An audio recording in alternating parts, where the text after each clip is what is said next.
Hello, I'm Sharon with Nurse Tim, and I'd like to welcome you to our webinar, Next Generation NCLEX. We have Liftoff, featuring Jason Schwartz. We will have technical assistance available at 866-861-2896, option 1, or nursetim_help@walterskluwer.com. Handouts are available to download on the right side of your screen. Our listeners are encouraged to drop us an email or give us a call.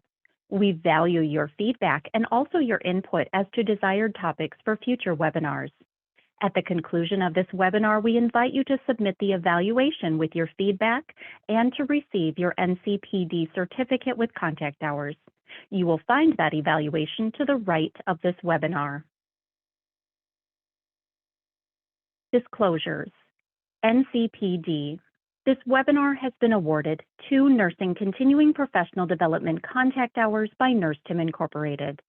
Nurse Tim Inc. is accredited as a provider of nursing continuing professional development by the American Nurses Credentialing Centers Commission on Accreditation. Successful completion.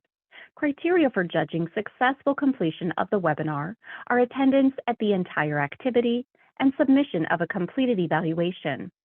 Expiration date. Archived activities must be completed and evaluations submitted within 30 days of accessing from the Nurse Tim Inc. website. For more information, contact nursetim_help@walterskluwer.com. Learning outcomes. 1. Understand the recent changes to the NCLEX RN and NCLEX PN examinations. 2. Make connections between the NCSBN Clinical Judgment Measurement Model and new exam content, including clinical judgment case studies. 3. Know where to find helpful NCSBN resources, including Next Generation NCLEX newsletters and sample items. And now, Dr. Tim Bristol will be introducing our speaker, Jason Schwartz. It is my honor to introduce our first speaker this morning. Even though he is a Chicago fan, he is still a great person. Okay, Jason, we've got some of your homies here with us in person. So Jason Schwartz is the Director of Outreach at National Council State Boards of Nursing, where he shares accurate and timely information with stakeholders regarding NCSBN examinations, services, and other offerings. Prior to joining NCSBN in 2019, Jason spent 10 years with Pearson VUE supporting the NCLEX and other NCSBN programs in various roles at the executive level. Jason brings more than 25 years of experience overall in high-stakes testing and holds degrees in mathematics from the University of Oregon and the University of California, Berkeley. And I just want to say, Jason has done such an amazing job in the years that I've known him of decreasing people's blood pressure. I mean, the way that he shares, the way that he explains these very high level things to us, I just want him to be my neighbor, you know? So you're in for a treat this morning. Jason, thank you so much for joining us. It's really my pleasure. Tim, wonderful introduction. And let me go ahead and share my screen. But first, I'm just going to start with a little bit of an apology to the audience, which is that up until literally a few days ago, I planned on being there with most of you in person and, you know, Team Zoom. I'm with you now in cyberspace. But unfortunately, and I'll say Nurse Tim, first and foremost, is a nurse. I had a little bit of a health scare, and basically, Tim said, Jason, stay home. We'll make it work on Zoom. So at any rate, I am missing all of you in person, but hopefully we can make it work this way. So without further ado, can you all see my screen? Somebody give a thumbs up or say the word. Okay, I think that was a yes. Let's see.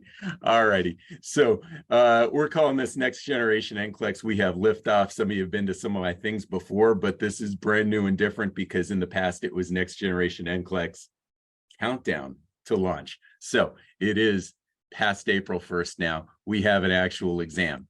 Now, that said, I'm going to cover a lot of my usual material because when people ask me what's the most important thing you think educators should know about Next Generation NCLEX, well, here's what it is, and it doesn't change just because the exam launched, but you are going to get some brand new information I'll show you soon in the outline. But first I have to say, if you see something, share something. I'm going to turn over these slides to the Nurse Tim team, and if they have a way to distribute them, I'm totally good with it. They're yours. Anything you see here, please use, please share. The small print at the bottom, the red email address, just means if there's anything that you would want to sell, hasn't happened yet, but you would write to that email address and ask permission. So with that, here's the outline today. Why did the NCLEX change? What do the items look like? I bet you're getting a lot of that this weekend already. But anyways, what does the whole test look like? How does scoring work? Any other updates that I've got?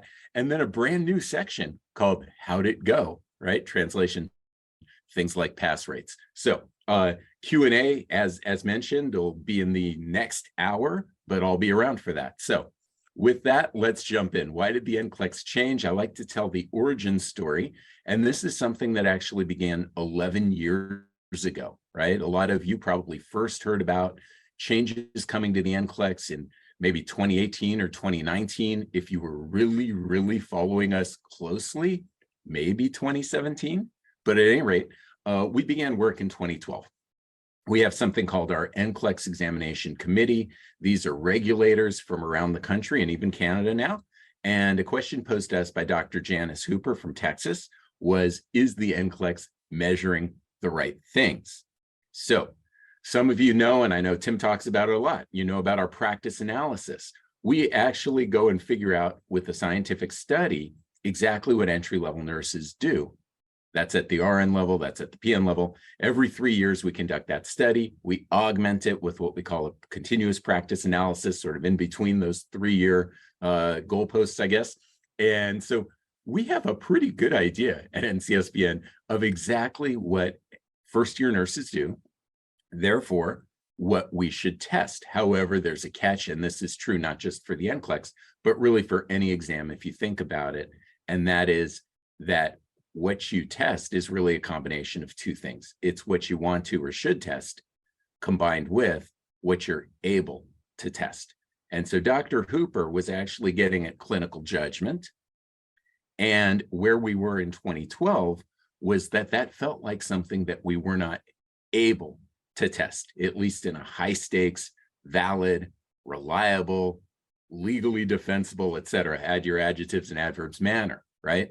For the NCLEX, if we're going to test something, we need to make sure that we're doing it exactly right. Clinical judgment fell into a category of what we would call soft skills, S-O-F-T, because I pronounce it funny sometimes. Soft skills in testing doesn't mean they're not important, just means they're really hard to test, if not impossible. Communication, decision-making, problem-solving, ethics, etc., more difficult to test than basic facts, applications of concepts and principles, kind of the usual things that we're accustomed to on exams. Sometimes I use the analogy of high school English class. You had a teacher who cared if you could write an essay, but if the final exam was multiple choice bubble sheet, there was no essay on the final. It's a little bit where we were in 2012. So Dr. Hooper really was challenging us, saying, hey, things have come a long way. Technology's come a long way.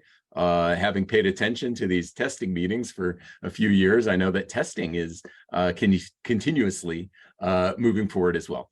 Are we ready to take a serious look at clinical judgment? And so we were up to the challenge, at least in terms of taking a look, right? We didn't know if we could make it happen. This was back in 2012. But we launched 2 quick studies. One was called a literature review. One was called our strategic practice analysis. I'll give you 5 years of research in 5 minutes. Here we go. Literature review. And you're okay to nod your heads if I say things you already knew. So here we go.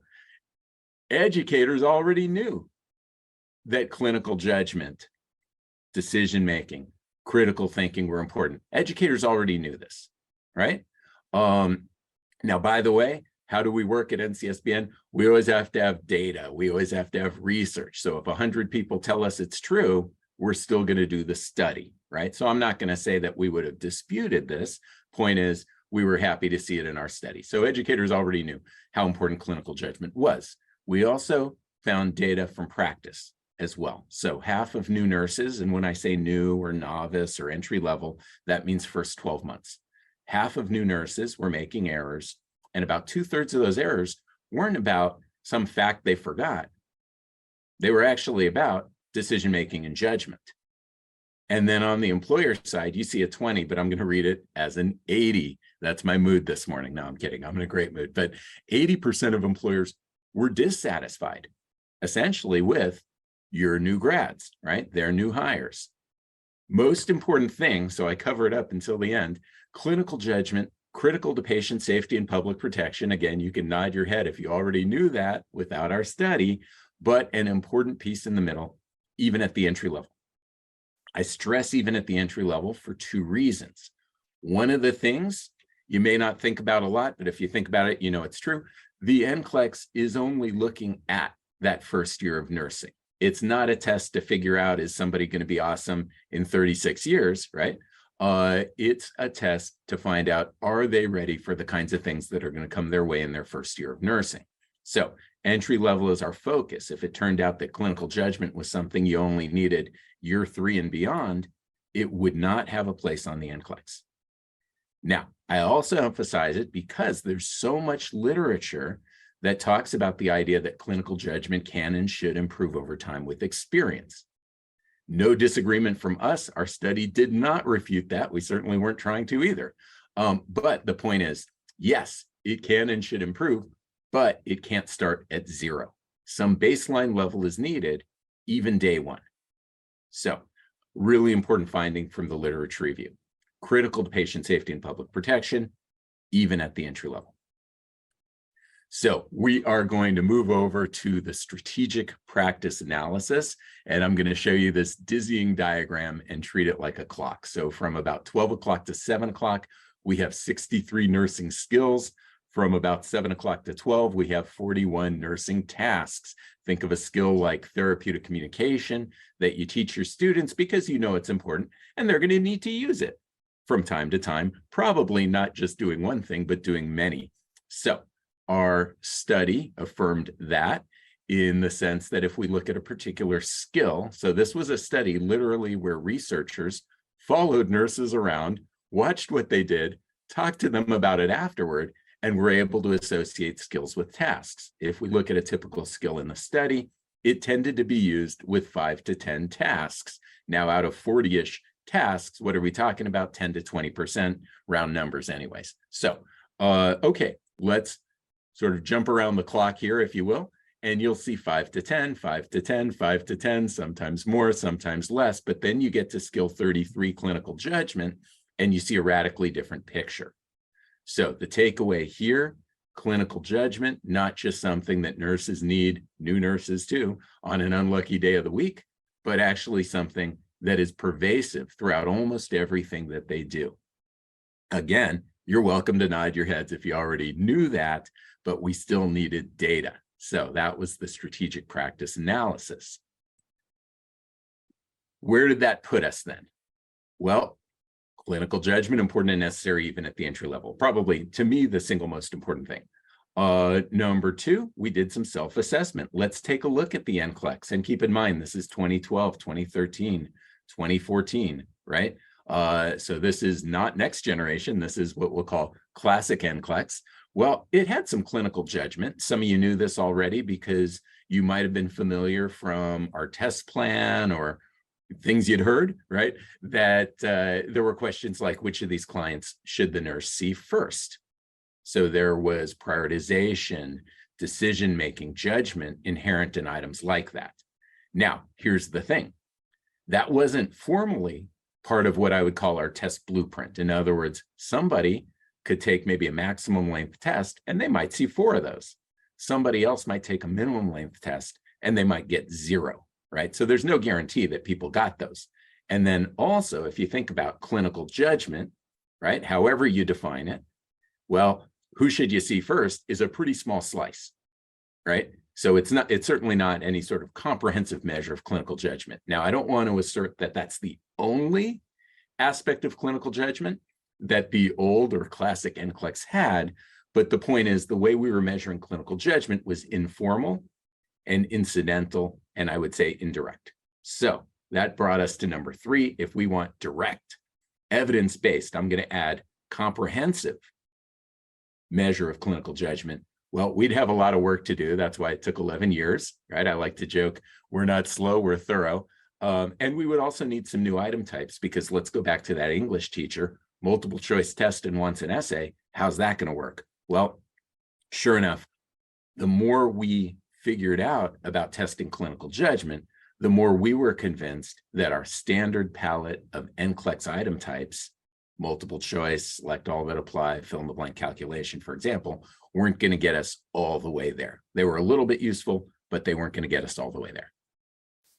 So, first big breakthrough, right? And this is funny because this is, in my experience, this is a document that a lot of educators have said to me, you know what? Yeah, I saw it, I looked at it. It was kind of complicated and I pushed it aside. Okay, this is our first big breakthrough. So I want to make sure that you really, really understand this and how it ties in a very nice way to all the new material on the exam. We call it our clinical judgment measurement model.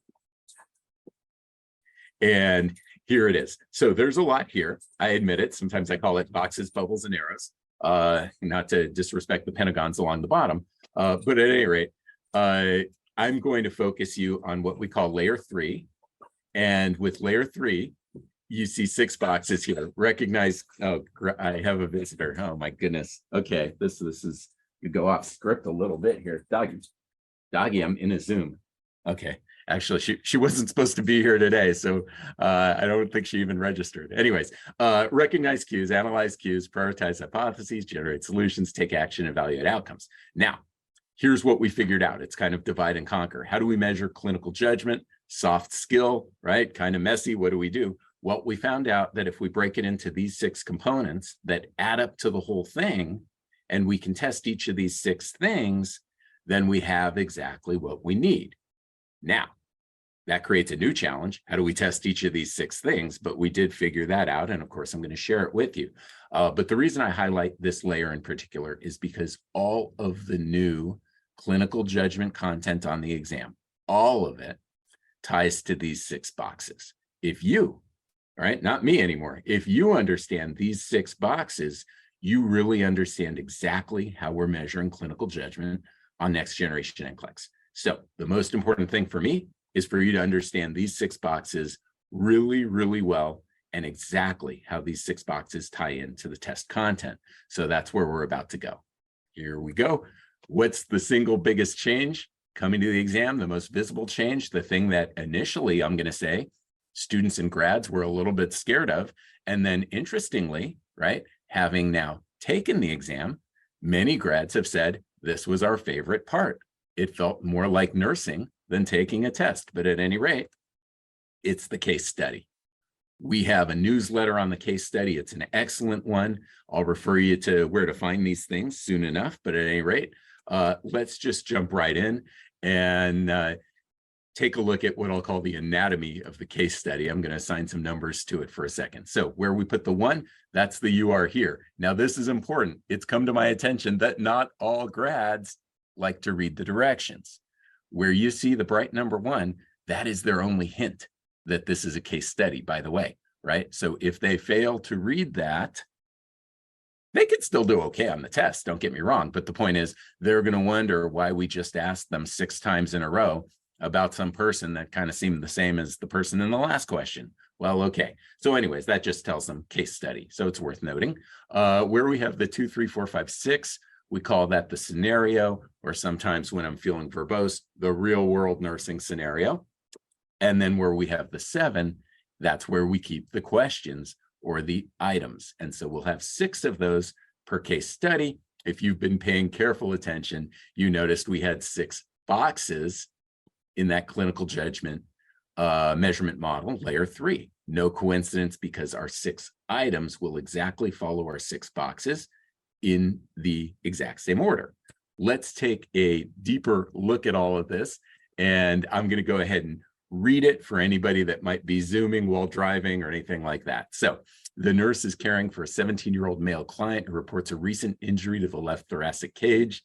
History and physical. Client reports injuring left ribs after being struck by a mechanically pitched baseball in a batting cage last week. Significant bruising, feels lightheaded. Also reports some intermittent pain in the left shoulder, denies shortness of breath, but has some discomfort in the left lower chest when taking a deep breath. reports feeling abdominal fullness and is occasionally nauseous. Patient has no significant past medical history. Surge history includes orthoscopic repair to the left shoulder for a torn rotator cuff last year. Hasn't felt well enough to attend baseball practice since the injury. So that's quite a bit, right? But that's real life, right? Real life, there's a lot of information. Okay. Nurse's notes. Patient appears pale, slightly diaphoretic, large amount of bruising noted along the left torso and over the left upper quadrant of the abdomen. Patient is guarded, tenderness upon palpation and dullness to percussion over the abdomen. Slightly diminished breath sounds on the left, productive cough noted.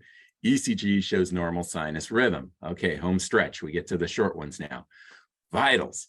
Blood pressure 90/50, pulse 116, respirations 24, temperature 97.8 Fahrenheit, 36.6 for our Canadian friends, oxygen 98% room air. And there may be a surprise here for some of you. Let's look at the lab results. Hemoglobin 9 grams per deciliter, hematocrit 27%, white blood cell count 19,000 per cubic millimeter, and then something that may feel new, reference ranges for each of these lab values. And this, by the way, is something new and different, not just for the case studies or the clinical judgment aspects of next generation NCLEX, but for the entire exam, even multiple choice. If we provide a numerical lab value, we'll provide the reference range. That's part of our effort to make the test a little bit more real life. So that's a change across the entire exam. You see an example here in this case study. Okay, very sorry, everybody. Let me back it up. I learned from Tim where we left off. So, okay, at any rate, where we were was I was sharing the lab values, and I mentioned that throughout the exam, not just case studies, not just clinical judgment, if we provide a numerical lab value, we provide the reference range. That's new with next generation NCLEX, and that is something all across the board. So with that, let's jump in and take a look at what I'll say how every case study starts. My goal today isn't so much let's figure out the right answer here, right? You're all better at that than me, I promise. But my goal is to make sure that you really understand the structure of the case study as it pertains to that clinical judgment measurement model. I showed you 6 boxes. Now I'm showing you 6 items. I mentioned there's a nice correspondence. Let's take a look. So before our commercial break, we were exposed to a lot of information, right? That real world nursing scenario had 4 tabs of stuff, and each one had quite a bit there. There might have been 80 different pieces of information. And if you think about it, a new nurse or a new grad might struggle, right, when confronted with that much stuff. All of you, right, the more information, the better. For a new nurse, it could be overwhelming. It could be paralyzing. Ultimately, though, right, to be on the track to success, a really important skill, a really important aspect of clinical judgment is what I like to call what matters most right now. And that's really how every case study begins. What matters most right now? We use different words. We might say which of the following assessment findings require immediate follow-up. Select all that apply. But ultimately, what are we asking? What matters most right now? All this stuff, what matters most right now? Now, we'll take a quick look at the item type. I'm sure you recognize the select all that apply, but it has extra choices. We call that in our shop extended multiple response, and I'll call it a pleasant surprise in terms of the R&D that we were doing with next generation NCLEX to find that while we needed some extra item types to measure clinical judgment in all the ways that we needed to measure it, in some cases, some rather simple modifications to existing item types really helped us out a lot. And so one of those was taking our select all that apply and just adding extra answer choices, turning it into extended multiple response. So that first box in our clinical judgment measurement model was called recognize cues. And if the terminology there sounds foreign or confusing, whether to you or your students or anything like that, we have a handy translation, what matters most right now. Now, I've worked with educators long enough to know that many of you, I'm going to say all of you, don't just want your grads to know what matters most right now, but you also want them to know why. Well, good news, that's literally the second question in every case study. The second question in every case study is all about the why. Why do these things matter so much? Why are we worried about these things, right? What are they telling us? What do they mean? So different words, in this case, which of the following potential issues is the client at risk for developing? Select all that apply. So again, we've got select all that apply, extended multiple response, because we can, for next generation NCLEX, have 6 to 10 response options. If there's 6 to 10, we call it extended multiple response. So I mentioned this is all about the why.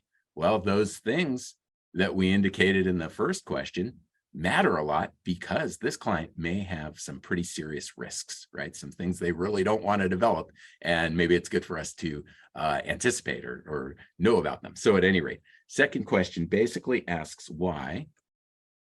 The name we give it in our clinical judgment measurement model is analyze cues. Sometimes I hear interpret cues, and the truth is that works too. A quick nickname I have for it is simply why, right? It kind of puts the why behind the recognized cues. Why were those things so important to us? Now, where we go from there can actually be one of two directions. So I'm going to show you one, and I'm going to talk you through both. So third question of every case study, there's two different ways we can go. Let's take a look what we have here. The nurse is initiating the client's plan of care. Complete the following sentence using the list of options. The nurse should first address, and we see a few things, abdominal pain, respiratory status, laboratory test results, followed by, and if I click the other menu, you'd see the same three things. Okay, so we are definitely prioritizing here. I think you can see that. Now, when I go to the third box in the clinical judgment measurement model, it's called prioritize hypotheses, but we're going to pause here because if we go back here, you might not see hypotheses, at least explicitly. There may be some underlying hypotheses that help us get to an answer, but there aren't explicit hypotheses that we're prioritizing. If I had to describe this, right, using different words, I'd say here we're prioritizing some aspect of the client's status, right? Now, you know, that's not going to fit in one of our little boxes, prioritize some aspect of the client's status, whereas prioritize hypotheses, well, it barely fits in the little box. But at any rate, this is important to me for you to know. Third question in the case study could be just like this, prioritizing some aspect of the client's status, or it could genuinely involve hypotheses. So for example, and I have to just talk you through it because it's not on the screen, you might see something like the client is most likely experiencing X as evidenced by Y and Z, right? So coming up with the most likely hypothesis, for example. So prioritize hypotheses, we're throwing you a little bit of a curveball because it can go in two directions, and I nickname them this way. Either what's going on, right? Well, that would be the hypotheses, or where do I start? Emphasis on the prioritize. Okay, so a little bit of a curveball there. We have just gotten through the first half of the case study with me working really hard to tie them to those boxes in the clinical judgment measurement model. I'll give you yet another metaphor that I like, right? You can use it or not use it. It's not on the website. It's kind of a JSON only special, but I like to think of the first half of the case study this way: nurse as detective, right? Just like a detective is confronted, hopefully, with some clues, right? Maybe even a lot of clues, right? But it's the job of the detective to figure out, well, which clues matter most and why, and what are they telling me about where to start or what might be going on? Well, in the exact same way, the nurse in the first half of the case study is operating with cues, not clues, but ultimately doing the exact same thing like a detective. So nurse as detective. Let's go to the second half. Fourth question always does the same thing, which is a focus on what kinds of stuff can help this client. So what does it say here? Well, the nurse is speaking with the physician regarding a treatment plan for the client who was just diagnosed with splenic laceration and left-sided hemothorax, right? Good to read those directions. We just got the diagnosis. For each potential order, click to specify if it's anticipated or contraindicated. So ultimately, in that first column, anticipated, we're checking off the kinds of things that can help, right? On the flip side, we're thinking about the kinds of things that might actually harm the client or the patient. But at any rate, what do we call that in the clinical judgment measurement model? We call it generate solutions, but my nickname here, what could help? Okay. And again, the flip side, what could not help or what could hurt, right? We think about those things too, but the focus or the theme there is based on the client needs, right? Which kinds of things could be good or bad to do. Okay. From there, we now go from, if we're thinking nursing process, the planning to the implementation phase. We're actually going to do stuff here, right? We're not just thinking about it anymore. We're going to do stuff. So we're in the fifth item in the case study. There's only 6, right? Light at the end of the tunnel. The nurse has been asked to prepare the client for immediate surgery. Which of these actions should the nurse take? Select all that apply. Well, now we're really doing stuff, right? If you think about generate solutions, the one I just showed, well, hey, this could help, or maybe this, or maybe this, or maybe this. It doesn't mean we're going to do them all, right? It's like going out to dinner. Well, I could get Thai food. I like Italian too, and I like Mexican. I'm not going to go to all 3, right? So when we're generating solutions, we may come up with some things that we're not going to do. Well, when we take action and we say we're going to do this and this and this and this, we really are going to do them. So anyways, subtle difference between these two things. Implementation phase. What do we call this in our model? Well, we call it take action. It probably needs no nickname. It's probably the one, right, that people could look at before we wrote papers about these things and say, okay, I think I know what that's about, take action. Nonetheless, I give it a nickname. In fact, I give it 2 nicknames, either what do I do or how do I do it, right? And if we go back to the item I showed you, well, it's certainly what stuff am I going to do? Or we could think about it a little differently. How am I going to prepare this client for surgery? So a what or a how, if you like. End of the case study. No surprise, is going to end with evaluation. We've come up with this thing we call a highlighting item, where you can click on click on a word or click on part of a sentence and the whole thing lights up, and you can click on another and you can change your mind and unclick. At the end of the day, what are we doing here? Well, in this case, we're clicking on things that indicate the client is not progressing as expected. You could imagine sometimes we'd click on things that indicate the client is progressing as expected, right? Ultimately, in our model, we call this evaluate outcomes, but I nickname it how'd it go, right? That's what we're doing, right? The client always has kind of a before and an after in the case studies. Here's the client as we first met them. Then we and the rest of the healthcare team does some stuff, right? And now here's the client. Well, some things are better, we sure hope, right? Maybe some things are a little worse, and that's important to note. Maybe some things stayed about the same. So ultimately, how'd it go? With that, I've just shown you the case study. We've taken a tour of the case study in a way that really emphasizes the tie-ins to those 6 boxes in the clinical judgment measurement model. But just in case you're thinking, wait, hold on, I could use a recap. Well, I got you covered. So let's look at the case study. And why do I emphasize it so much? Because it's the single biggest change to the exam. Absolutely is. So real world nursing scenario, what does that mean? Well, there might be a lot of information. It might be messy. It might include some stuff that's really important. And it may include some stuff that barely matters at all. And you wouldn't even need it to get the answers right. Okay.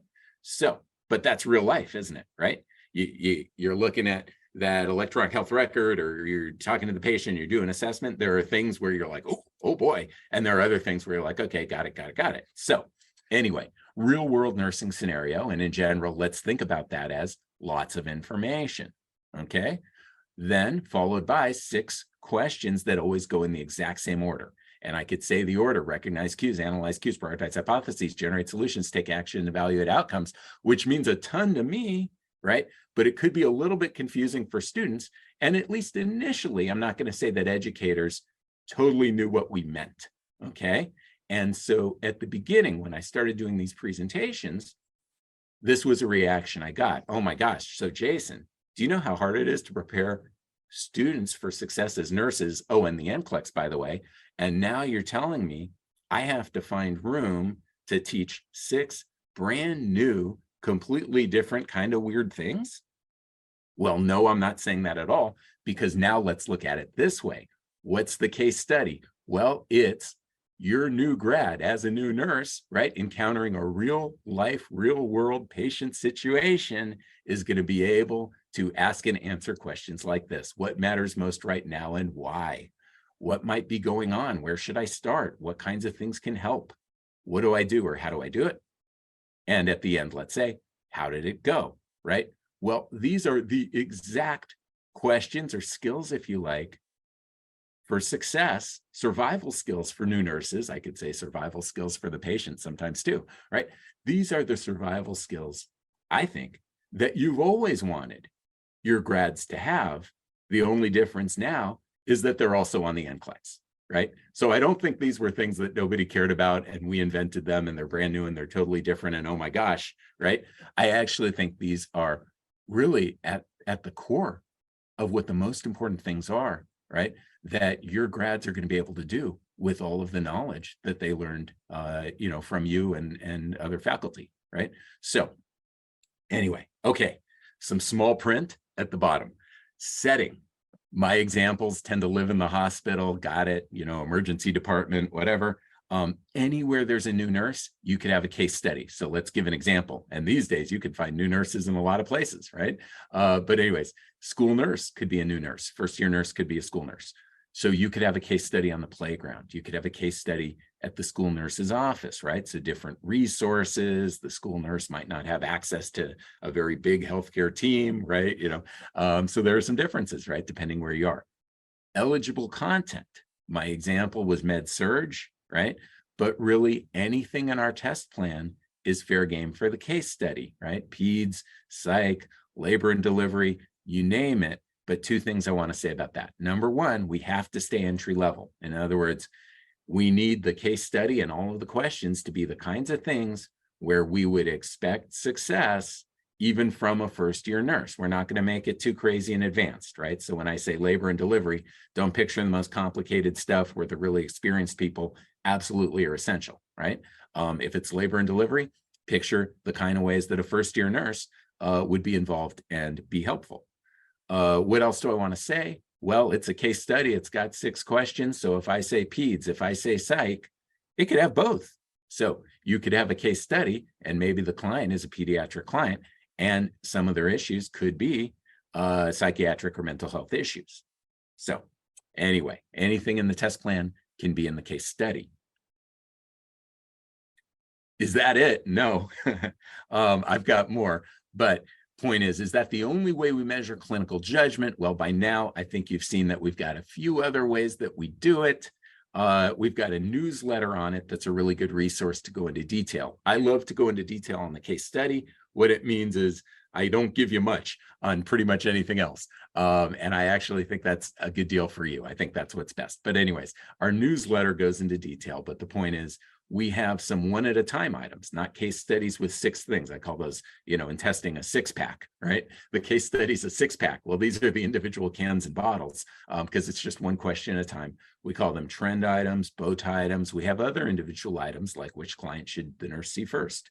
Could even be multiple choice to measure clinical judgment. But the point is, let's look at the 2 that are the most new and different. Trend item. All righty. Trend item, what makes it a trend item? Well, we see 2 halves of the screen. The left half of the screen for all trend items shows information that changes over time.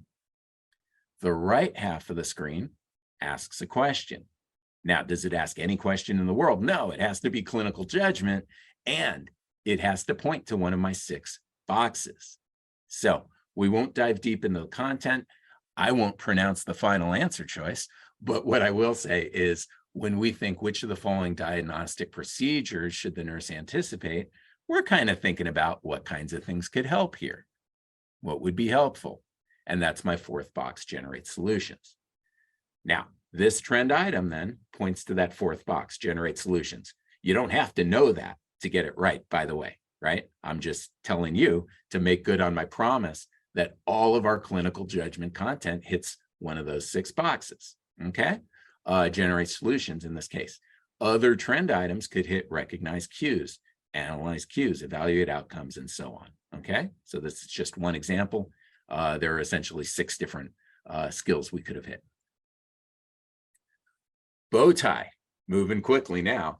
Bow tie item, well, what's that about? Again, 2 halves of the screen. On the left half, we simply have information right? We have the real world nursing scenario, if you like. And on the right-hand side of the screen, we have kind of a special structure to our drag and drop. So it's a drag and drop item. All bow tie items are drag and drop items. And you drag your answer into this special shape. And this is my first presentation where I now need to say, rest in peace, Pee Wee Herman, right? Whenever I think bow tie item, I think Pee Wee Herman. And of course, he just passed away a few days ago. So anyways, okay, we'll take a moment. Anyways, we're going to drag and drop things. That's how the bow tie item works. That first list, actions to take, you're going to choose 2 out of those to go into the left part of the bow tie. Potential conditions, you're going to choose one of those to go into the middle. And finally, parameters to monitor, you're going to choose 2 of those to go into the right-hand side of the bow tie. Now, your grads could answer in any order, right? What I hear from most people is they like to start by answering the middle. I think that's what I do too, right? The computer doesn't care. Answer them in any order. A few things I want you to know about the bow tie. Number 1, the bow tie always has this shape. 2 things, 1 thing, 2 things. It's always like that, right? And the list of answer choices is always 5 things, 4 things, 5 things. So every bow tie item looks exactly like the one on the screen, even using the same headings. Actions to take, potential conditions, parameters to monitor. Those never change. Every bow tie item exactly the same. Okay. Final thing. What about those 6 boxes? Because I promised you every clinical judgment item hits those 6 boxes. Well, we're going to triple up on my commitment here because let's think about it. Actions to take. Remember, one of my boxes was called take action. That was box number 5 if you're keeping score at home. Condition most likely experiencing. Well, that's like prioritize hypotheses. So that's box 3. And then parameters to monitor, there's kind of an evaluation aspect to that, box 6. So every bow tie item is going to hit box 5, box 3, and box 6 very directly. And if you say, what about those other 3 boxes? Well, I've got good news. To get this right, you probably also have to recognize and analyze cues, right? So in other words, you might indirectly hit all 6, but there's a very direct hit on 3 of them. With that, I've shown you a lot of content. Some of you might think, I wish I could write for the next generation NCLEX and supply some case studies to the actual exam, and you can. You can either zap the code on your screen, right, to volunteer with us, or you can just go onto the web and search NCLEX volunteer opportunities or NCLEX volunteer. It'll be the very top of the list, first search result. So we would love to have you in Chicago. It's a great way to network with colleagues. Some people say to me, Jason, are you sure there could be a case study with a school nurse? Well, you know what? If you really, really want to make sure, come to our workshop and write one, right? That's a great way to do it. So you have a lot of latitude as long as you stay with the test plan and the clinical judgment measurement model. So school nurse, public health, community health, anything you like, if you stay in the test plan and follow the clinical judgment measurement model, we love it. And you get great training, nice hotel, good meals, etc. So more on that later, perhaps. Now, what does the whole test look like? The reason I carve out a section here is because back in the day, we didn't know. So people would ask me, Jason, is the whole test case studies and bow tie items and trend items? Is that it? Are you throwing away the old NCLEX and this is something totally new? Well, now we know the answer to that. The answer is no, we're not throwing away the old NCLEX. So I like to use a picture and then we'll get to a chart. So we're going to pretend that classic NCLEX, right? We don't call it old NCLEX. Classic NCLEX was a cheese pizza. So we know it's not. If it were a cheese pizza, your grads would have finished faster and liked it better. But we're going to pretend classic NCLEX was a cheese pizza. Is the next generation NCLEX totally different? Hamburger, spaghetti, Caesar salad? No, it is a cheese pizza with some toppings now. And those toppings, of course, are clinical judgment, case studies, bow tie items, trend items, you name it, right? So it's classic NCLEX, but we've added a few things. Let's make that real in a chart. I like to say most things either stay the same or just get a tiny bit different. Well, time, 5 hours before, 5 hours now. By the way, everything you see here is identical for RN and PN. When you took your NCLEX, the two tests had slightly different structures, perhaps. The PN exam might have been longer, for example. But anyways, we've made everything identical now. So everything you see here, this is PN and RN. We still use computer adaptive testing. Number of items, though, did change a little. It used to be 75 to 145. Now it's 85 to 150. So it went up a little bit. I know you're going to have some grads that are like 150. Oh my God, they made it way longer, right? But we're going to say, no, you know, so maybe a little bit longer. Okay. 15 items don't count. This was true before and it's true today. 15 items don't count. We simply are collecting data to figure out, is this item, or, oh my gosh, is this case study good enough to use in the future and make it count in the future? We're trying it out. We're collecting data, right? So we've always got 15 items that don't count. Here, I'm going to sound like I'm doing your taxes. If you take away 15 then from the number of questions, next generation NCLEX has 70 to 135 items that count. And I'm going to give you a very precise breakdown now of what those 70 to 135 items that count look like. There are always 3 case studies. Everybody gets exactly 3. Doesn't matter if you get the minimum length exam, the maximum length exam, or anything in between. Everybody gets exactly 3 case studies that count. Nobody's going to have 4 that count. Nobody only gets 2. Everybody gets exactly 3 that count. And I keep saying that count because I'm going to give you some small print later. So everybody gets 3 case studies that count. You know, every case study is 6 questions long. Well, that makes 18. Okay, let me do your taxes again. We're going to subtract 18 from 70 to 135. We get 52 to 117. Kind of a weird number, but that's what we got. About 10% of that has a clinical judgment focus. You can think bow tie, you can think trend, you can think other ways to test clinical judgment with just one question. So about 10%. 90% of that is your cheese pizza, your classic NCLEX. Okay, so 90% of this 52 to 117, right, would be the NCLEX from a year ago or 6 months ago, right? 10% of this number would be clinical judgment stuff, and then, of course, throw on the 3 case studies on top of all that. Let's talk a little bit about the 15 items that don't count. You could certainly see a multiple choice question or a standard select all that apply. However, we may need to test out some case studies for the future. What does that mean? You may have a grad that gets an extra case study. They'll come back to you and they'll say, you said 3 case studies, I got 4, right? Who do I call? Who do I complain to? My test was broken. But no, not true. Just remind them 3 of them counted, 1 of them did not count. Okay, before I go on, sometimes too much knowledge is a good thing. I know there are grads out there prepping for next generation NCLEX. They know, because they've really paid attention, that 3 case studies count. And if they get extras, well, the extra ones did not count. But this is really important to know. If they get one that doesn't count, it might have been the first one. It might have been the third one. It might have been the second one. Maybe it was the 4th one. What you don't want your grads to do is try really hard on their first 3 case studies. And then they get to the 4th one and they say, oh, it doesn't count. And then they kind of skip it. Don't let them do that. It's very random which one doesn't count. You can never outsmart the NCLEX. So maximum effort needed every time, right? If they were to get 0 out of 25 or 30 points on a case study, it would be very bad for their result, okay? So do not let them think that after they've taken 3 case studies, nothing else counts, right? They'd be correct that one of their case studies didn't count, but the point is they don't know which one, right? I don't even know which one. All righty, enough on the test design. We'll talk a little bit about scoring, and I have a feeling some of you want to know about pass rates. So I'll go kind of quickly through the scoring if that's okay. And I know I had some technical difficulties as well. So new approach to scoring. The headline is partial credit, okay? You know, on the classic NCLEX of yesteryear, there might be a select all that apply and somebody did almost everything right and they made one little mistake and well, they got a 0. That's how it worked. It was all or nothing. That's not true anymore, okay?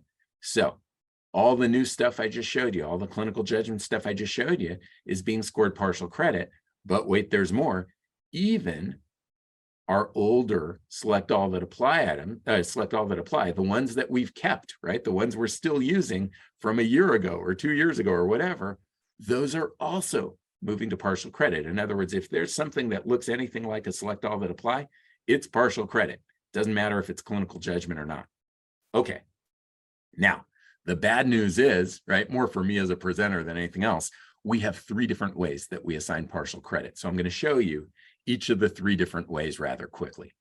The most common and the one that's used on all select all that apply items is called plus minus scoring, and you'll see why. It's kind of a descriptive name. So I just watched 80 for Brady on the airplane coming home from my last trip. So anyways, some of you know in the audience who the stars of that movie were.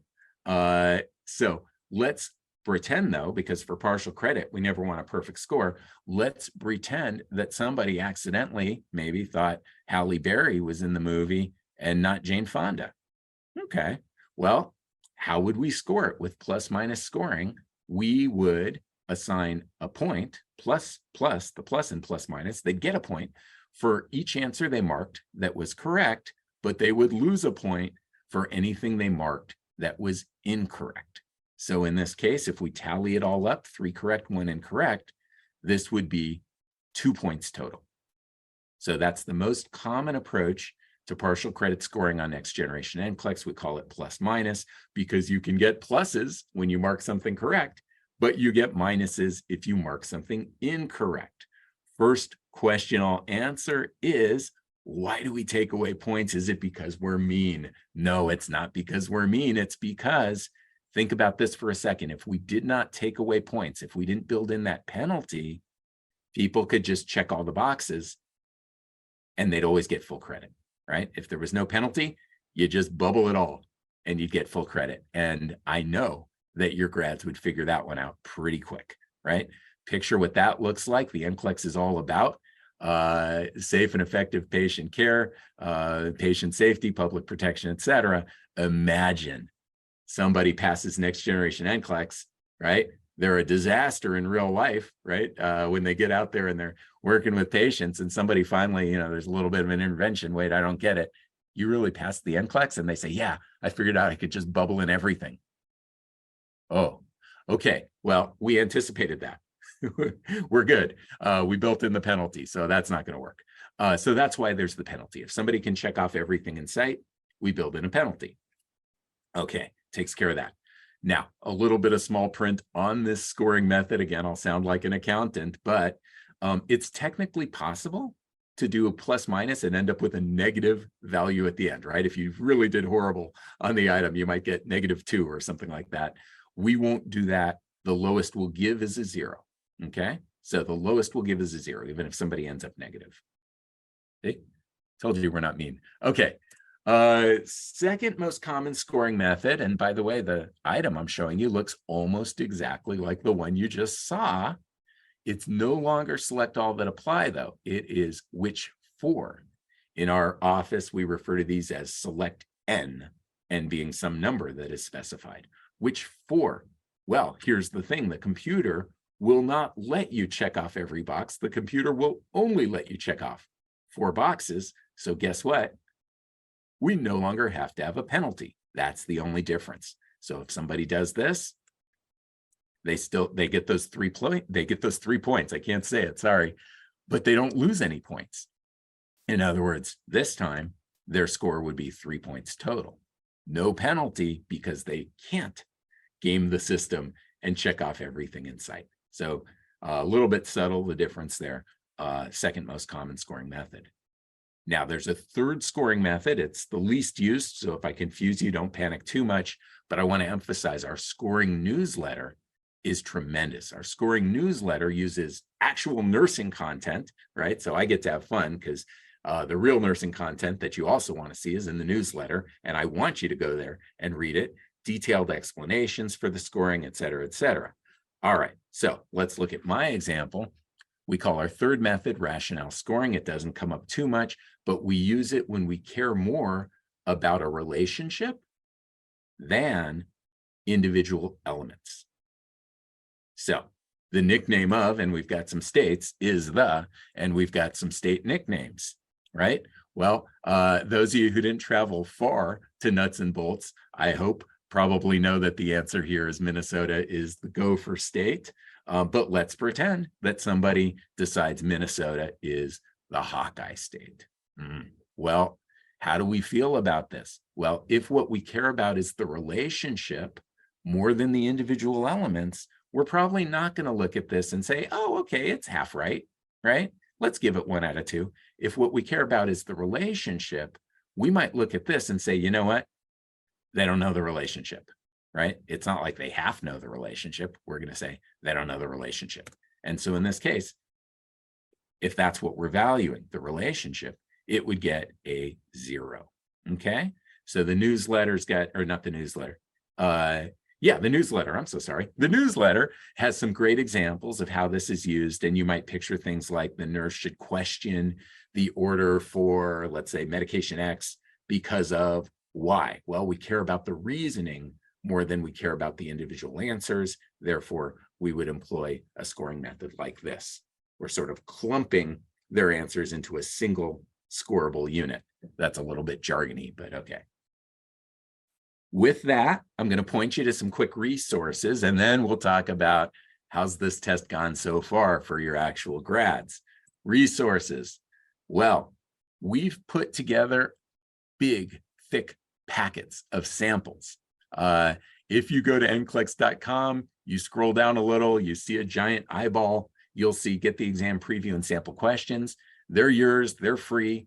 That's the good news. Now, we do this for what we call in testing transparency. That's a core value of NCSBN, transparency. We want to show you the kinds of stuff that's actually on the test. It's not so much for prep, study, whatever. I'm not going to say nobody could use it for that, right? You could probably figure out some ways. But here's the bad news, right? In the name of transparency, here's what the questions look like, but we don't have explanations. In fact, we don't even give you the answer keys, right? There's some usefulness there, right? But I don't want to pretend that it's, everything you could possibly want. But point is, it's yours, it's free. A little legal screen's going to show up. Don't let it scare you. Ultimately, I'm not a lawyer, so don't take this for actual legal advice, but it pretty much is saying you can have it as long as you don't sell it. And then you have to click OK, and then you get the PDF. Okay, so what else do we have? I've mentioned the newsletters. You've got to click a little more, but it's worth it. Again, at NCLEX.com, we have an about menu. I joke because I did this presentation in Canada, or an about menu, if you like. But the point is, you're going to click the about menu. You're going to select Next Generation NCLEX. Other stuff's fun to click to, but Next Generation NCLEX. Then it's going to take you to a whole new screen. And then you're going to click NGN News on the whole new screen. And then you're going to get to a collection of 23 or 24 different newsletters. That's a lot. If you only have time to read 2, I would choose case study and scoring. Okay, if you only have time for 2, those would be the 2. Now, other than that, they all say right under them what the topic is. Take a look, choose your favorite topics. We've covered a lot of ground with those newsletters. Again, transparency. We tried to share as much information as we could. We've been doing these newsletters since late 2017, putting them out just about every single quarter. Okay, now, there's more. You're like, when's pass rates? Okay, I promise this is my last screen before pass rates. One of the things that I think is the least utilized resource that we offer, I think it's just a really, really great thing. We have our mailing list, and it's really nice. We never spam you, I promise.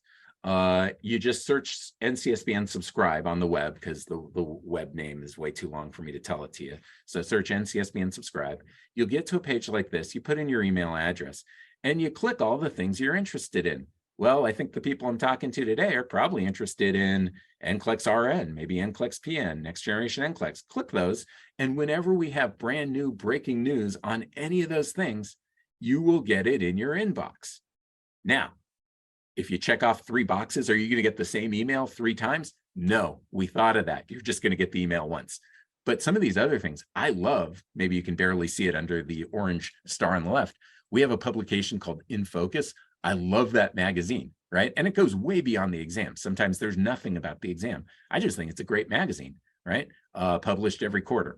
Leader to Leader, another great magazine we do. Point is, scroll down, you'll see a lot of things you're interested in. Some of you might be interested in, for instance, Nurse Licensure Compact or Advanced Practice. We've got all these topics, you choose, we won't spam you. And you will literally be the first person in your department to know these things, because as soon as we put something together for public release, it goes to this mailing list. Okay, so do that. And now, how'd it go? So some of you, I think, probably already know how it went, but let me show it at least from my perspective. So, just in the past couple of weeks, we published pass rates for the first cohort of next generation NCLEX test takers. And when I say cohort, we do things 90 days or a quarter at a time. So I'm referring to the April, May, and June test takers. That was the first quarter of next generation NCLEX, because of course it launched April 1st, right? So timed really well with our reporting period. Now, if you went to our pass rate sheet, you'll see a lot of rows, and I'm not going to go into all of them. I'm going to focus on one of them, okay? The benchmark we like to use at NCSBN is first-time U.S. educated. By the way, we're looking at RN data first, and then I'm going to show PN data. First-time U.S. educated, right? It turns out if we look at the overall pass rate, the everybody pass rate, well, that can be skewed, up or down, depending on, well, how many international test takers took the test, or how many repeaters, right? Repeaters generally don't do as well. So if we have a lot of repeaters, they might bring the overall down, right? But first-time U.S. educated is a nice apples to apples sample that we can always look at, and it's not skewed essentially by some of these vagaries of the population, if you will. So total first-time U.S. educated was 94.32%. I think it's safe to say that the reaction many of you had looked something like this. I can certainly say I wasn't really expecting it to be that high, right? I might have been in the minority of folks that did think it might go up a little, but it went up quite a bit. In fact, keeping with apples to apples, at NCSBN, we would compare this 94, not so much to the January, because we've seen, history has taught us over the last 30 plus years, there's a different profile of test taker quarter by quarter by quarter by quarter. And so the best comparisons are to compare our most recent April quarter with the prior April quarter. In other words, the April to June 2022. I know you don't see it on that sheet, so I'm about to show it to you. But point is, if we were to compare to last April, well, that was 82%, this was 94, so that's a gain of 12%. That's a pretty big gain. Now, I'll give that a little bit of context in just a minute, but first, let's take a look at PN. PN, there's fewer rows to navigate through, and the one I love to look at happens to be the very first one, so I like that. Anyways, PN, for this most recent testing quarter, it was 90%, and if we go back a year, if we go to April 2022, it was 78%. Coincidentally, that's, again, a 12% gain. So what we saw for RN and PN, the first testing quarter of next generation NCLEX, was a 12% gain for each of the two exams. Now, every number you see on the screen here, these are public, right? You go to our website or you search NCLEX pass rates, you'll get the full sheet. You can dissect some of the other rows as well. I'm focusing on just one row per program. Now, let me put this in a little bit of context, because I think the question almost everybody had, myself included, right, was, oh my gosh, how did it go up so much, right?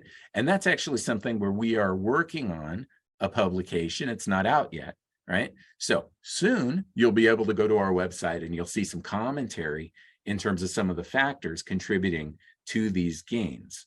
But let me give you a little bit of context on my own, which is, again, this is all public data. All I did was I went to our website, and just like we publish our 2023 pass rates, we've done that every year for literally 40-ish years, something like that.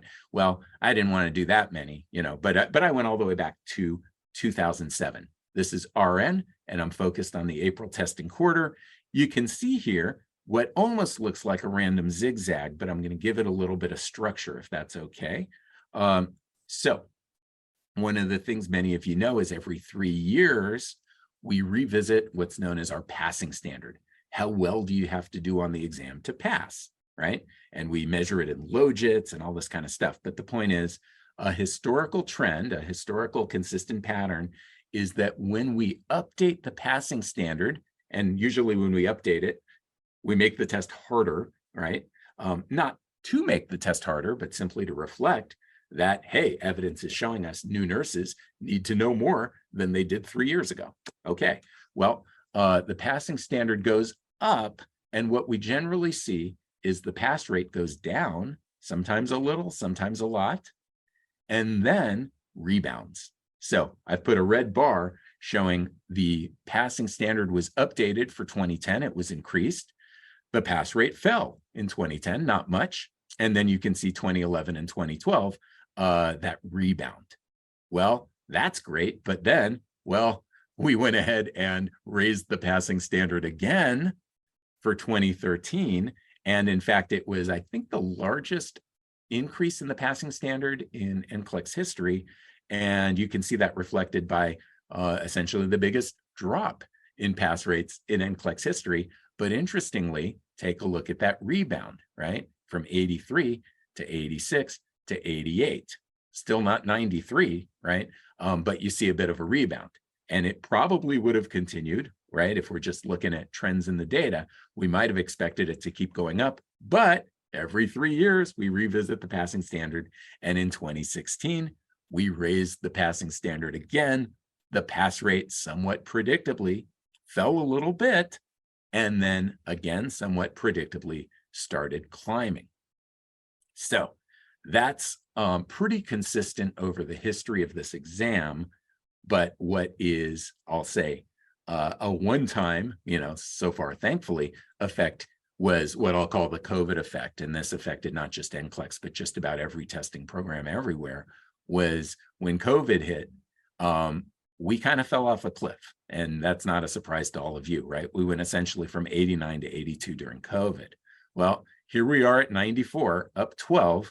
On one hand, I could certainly say that's a heck of a jump.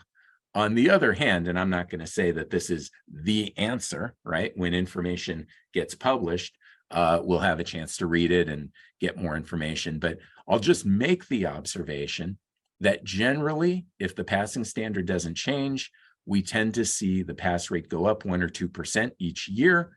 Well, if you start at 89 or 90 and you went up a couple of a percent each year, 2021, 2022, 2023, the truth is 94 wouldn't have been out of the realm of possibilities at all. So one of the ways we can look at the data, and again, I'm not saying this is the reason, but one of the things the data tells us is potentially, if not for COVID, that might have been where we landed. So it's possible to look at the data and wonder if somehow the pass rate is telling us that the COVID effect is gone and we're sort of back to where things might have normally been. Now, one of the other things that we've seen, and I know all of you have been a part of this, so thank you, we've seen tremendous preparation by programs, right? Knowing a big change was coming, getting ready, really taking it seriously, et cetera. So there's probably something there. And again, when we publish our information, we'll have some of that. Under the hood, right? Did we do anything to make the test intentionally easier or harder? Absolutely not. There is more precise measurement thanks to partial credit scoring, and there can be some small effects there. And again, when we publish our information, more on that. But at any rate, I wanted to show you the historical data.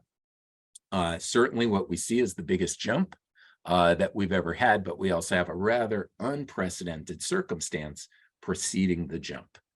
PN, so anyways, this, by the way, 2016 was the last time the passing standard changed because it actually was held the same 2 times in a row. So point is, if you were to rebound from that 87, 1 to 2% each year, getting to 94 wouldn't be terribly unexpected. PN, similar data. It's a little bit of a random seeming zigzag, but you can almost read now where you see the downs. That was the passing standard increased, followed by the little bit going up from the rebounds. This was the last time the passing standard changed. The pass rate had been at 87. Increased passing standard took it to 85. If there hadn't been any COVID, 90, I'd say, would not be unexpected at all. Because there was COVID, I would say 90 was a big surprise to me and probably a big surprise to the world. But again, we've got kind of an interesting context where once we publish our information, what you'll probably see is a combination of factors, one being essentially a return to normal for education programs and resources, but also I would say increased attention on the changes coming, increased preparation, increased resources. With that, I know I've given you a lot.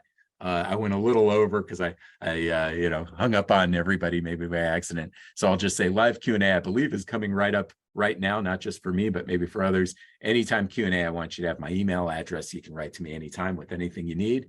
And I'm going to go ahead and stop the share and turn it back over then to Tim or others.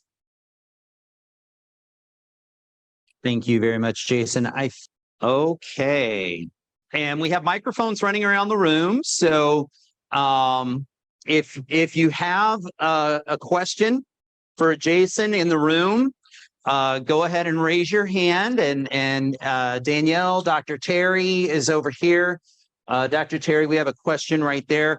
And then I'll let Sheila go ahead and start because I know Sheila has gotten some off of Zoom. So Sheila, why don't you go ahead and kick it off? Questions here for Jason.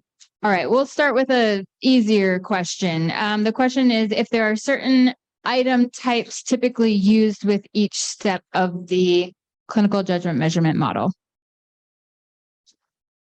Sure. Yeah, what I'll say there is, remember, we've got those 6 different skills. I won't say it's as simple as for a particular skill, it's always this item type. For this other skill, it's always this other item type. So it's not quite a one-to-one.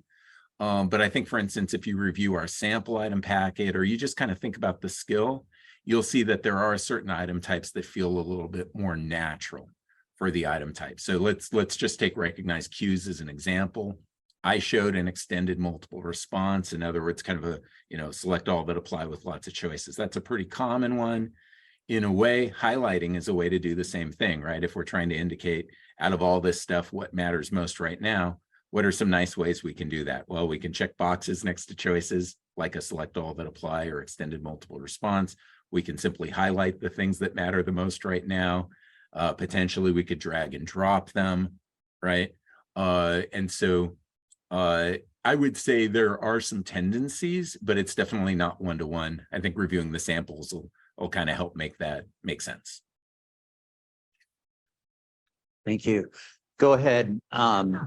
Thank you, Jason. I just wanted to say thank you so much for your presentation. Very informative. One question I had was, are there plans to reduce the amount of the classic questions? Like 90% you said were the multiple choice classic questions. Over time, are you going to be looking to reduce those and add more case studies or add more trends, or is that pretty much going to stay the same? Yes, I like to jokingly say it took us 11 years to make this one change. So it wouldn't be tomorrow. But no, so let me take the opportunity though to reframe the question a little and also answer a question that I get a lot, which is, you got that exactly right. If we ignore the case studies and we ignore the items that don't count, right? It's about 10% of these clinical judgment single items, right? But sometimes people say, okay, I don't want to ignore the case studies. About what percentage of the test is clinical judgment? It will vary person to person. Some people get long tests, some people get short tests. Everybody's got the 3 case studies. So the math gets a little weird, but sometimes as a rule of thumb, I say to people, ballpark 30% clinical judgment. That's the 10% you referenced, plus accounting for the case studies. Ballpark 30-ish% is clinical judgment. Now, do we have a plan to change that in the future? I would say today, do we have a plan? No, we don't. But one of the things that we always do with the NCLEX, and we have to, it's our obligation for patient safety and public protection, is we always look at, can we measure readiness to practice even better than we are today? Can we make a difference in patient safety? And if somehow we gathered evidence down the road that it would help to increase that proportion, I think we would follow that path, right? I think we'd follow the evidence. But I will say, as you look at next generation NCLEX, I would discourage looking at it as this was phase 1 of a multi-phase plan, and now it's the cheese pizza with a handful of pepperonis. Tomorrow it's just going to be a gigantic pepperoni with a little bit of crust next to it, right? There's sort of no premeditated, we'll call it, plan, but it's a healthy thing for the test to evolve, and if the evidence shows us that it should evolve, then that we would obviously follow that. Can I just add a comment there, please? This is a really important question that you asked. The multiple choice questions. I want all of you to promise me that you'll give that clinical judgment model that Jason showed you, that model, about 30 minutes of your time in the next week, because that model doesn't point towards a question type.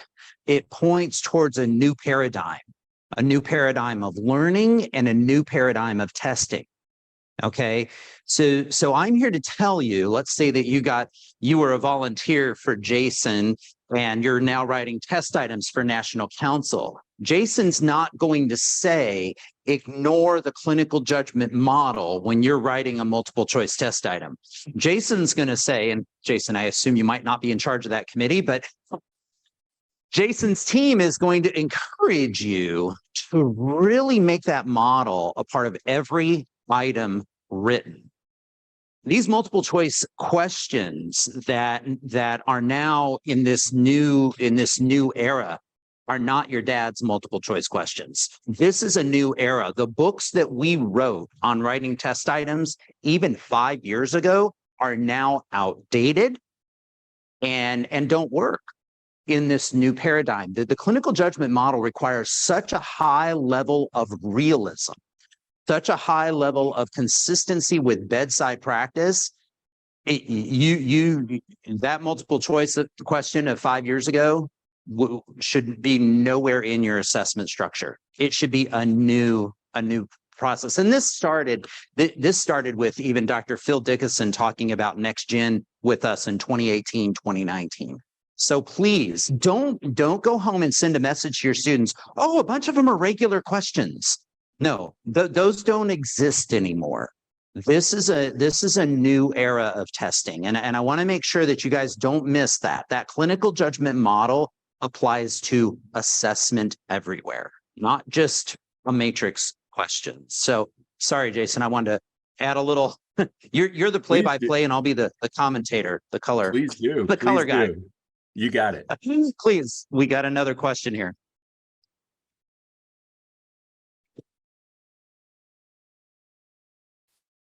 My question is, would NCSBN consider changing the passing standard before 2026, or is 2026 the next time it'll be looked at? Okay, I can take that. 2026 is certainly the next time we would normally look at it. I think it would take rather extreme circumstance to cause us to look at it sooner. I think something pretty big would have to change in the world. But yeah, so I don't want to say with 100% certainty, but at the moment, the plan is 2026. And after that, 2029, 2020, 2032, et cetera, every 3 years.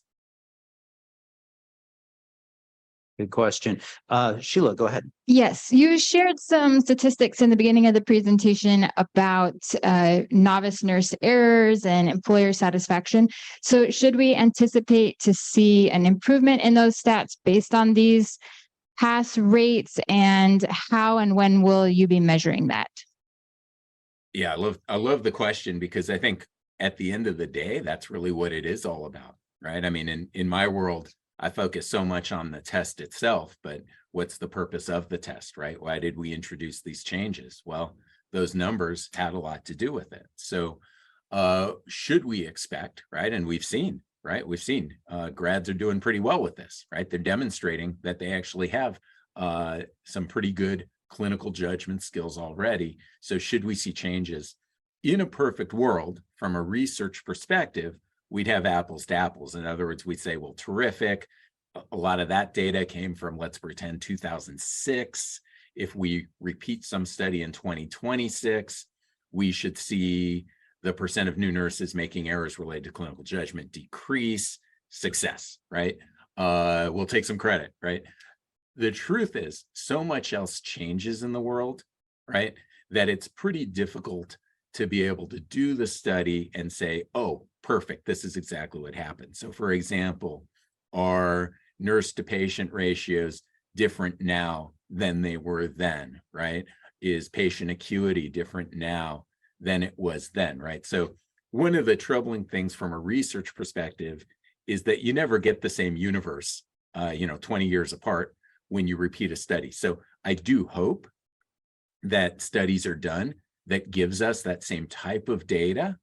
I certainly hope, right? Not just for the test, but for, the health of people in the world, right? That we see those numbers go down. I certainly hope that we do. The truth is, if the numbers go down, I don't think I could say, in a valid manner, it's because the test changed. If the numbers stay the same or the numbers got worse, I don't know that I could say the test didn't work, because there are so many other variables. Now, I'm not an expert researcher. It may be that there are some top researchers who are able to kind of separate the variables and, do some analysis and come up with some inferences that in fact are valid. But that's something I'm very interested in testing.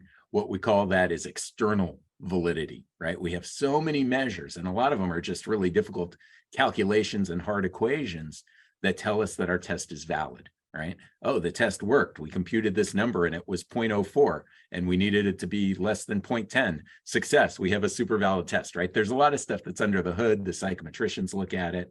And for folks like us, we don't necessarily know what it means other than we say, okay, sounds good. But external validity is very, very different. It's all about what was the purpose of this test, and can we actually find evidence in the outside world that it's doing a really good job? It is very difficult in general to find that evidence, but it is, in my opinion, the gold standard of the success of the exam. So I'd like to think that the studies happen, but I would also be cautious about over-interpreting the results that we would see. So kind of a long answer, but the reason I give the long answer is because that's literally, that's been a question I've had for a long time, even before launch, right? Is, oh, I wonder if we're going to see these numbers change and how much, if any, we can attribute to the exam itself. A little bit of commentary on that as well. So Dr. Judy Herman, who you're going to hear this afternoon, just shared an article, a July article from Linda Aiken. And if you haven't watched her or seen her research before, she studies shortages and things like that, has been for 2 decades. They just put out a report. I think there were like 15,000 participants that said the nursing shortage or a lack of staffing is the biggest issue in healthcare right now in America. The lack of nurse staffing specifically. Just last week, there was a news article that came through. One of the most at-risk segments of the labor force for violence are nurses. And they said the number one reason for that is the nursing shortage. They said, I don't know, Danielle, if you saw this, Danielle's an emergency room nurse. Like 13% of emergency room nurses get some type of physical abuse towards them, and they have verbal abuse, like 60% of them verbal abuse weekly. I mean, and those both went to the nursing shortage. So back to this question is, if we need more bodies, maybe this increased, number of people passing, maybe this will help, I wish it was more experienced people that we can hold on to and keep, but I don't know. I'm asking questions related to that as well. Thank you, Jason. Danielle, go right ahead. Danielle there. So thank you for sharing the information. It looks like the time span for the test hasn't decreased. So do we have any information on the length of time students are taking to answer both the next gen as well as the case studies as far as our planning as we prepare them? Do we lose you, Jason? We lost Jason. So I'll channel my inner Jason.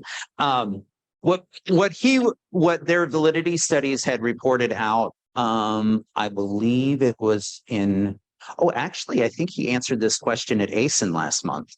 I think he said on average, it was like a minute per next gen style question and around 45 seconds per multiple choice question is what they were seeing on average.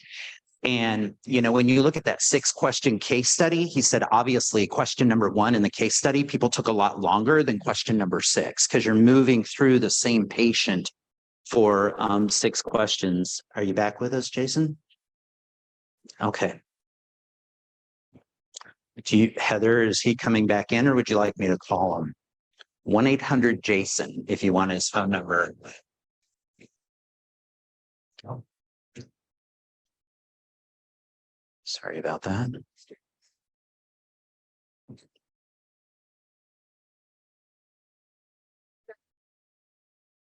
He's got to reach.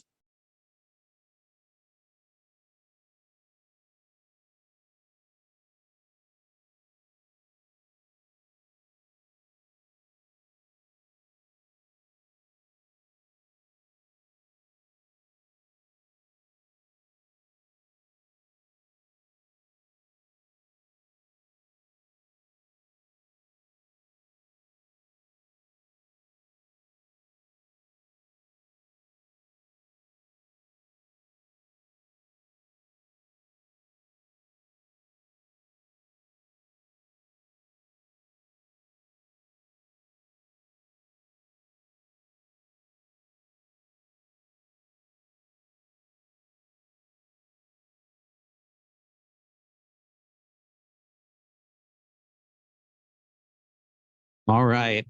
We can try out another question. I could try to channel my inner Jason. Please go ahead. Thank you. Question I have is, when we're looking at employer satisfaction, my assumption is that they're looking at sentinel events and they're looking at medication errors, but what else are they looking at to say that they're satisfied? Or is it a moving target every time the NCLEX are given? I mean, because frankly, as an educator, I've been in education for a long time. It seems like there's no solid evaluative process for satisfaction.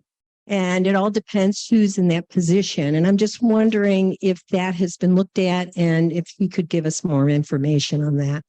Yeah, you know, you're absolutely right. Once people get past the NCLEX, there is no standardized way of describing this. So there's a couple of different things that have been happening over the past decade, especially. That employer satisfaction survey, probably more along the lines of a Likert. How good are your new nurses at problem solving? 0 to 5, 1 to 5, whatever. There are other areas like the Kavanaugh studies. It's called Crisis and Competency. Every educator should read these 2 reports. One's from 2016, one's from 2021. They use what's called a problem-based developmental survey. And in 2019, for instance, they reported that only 11% of new nurses were practice ready when they were evaluated in the hospital with this PBDS. And this PBDS has been a standard testing tool for many decades.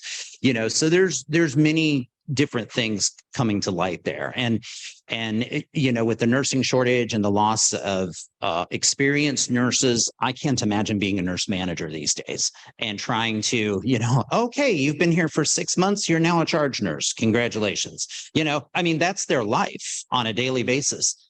So the problem solving just has to be huge. Okay, we have the real Jason back. So I can part my hair on the left now again. All right, there we go. All right, do we have another one, Sheila, from the Zoom audience? Yeah, the question is about the repeater pass rate. There seemed to be quite a jump in the repeat test takers' success rate. What do you attribute that to? Yeah, I'll be honest. I would say okay. You can hear me okay, correct? Yes, you sound great. Yeah, I was going to say, I really looked carefully at the first time US educated because that really is our benchmark.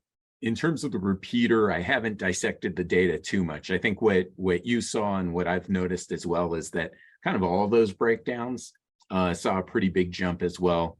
I think when we publish our information, which I hope will be soon, next week or 2, we may say something on that, but I don't want to over speculate because I really didn't study it in the same way as first time US.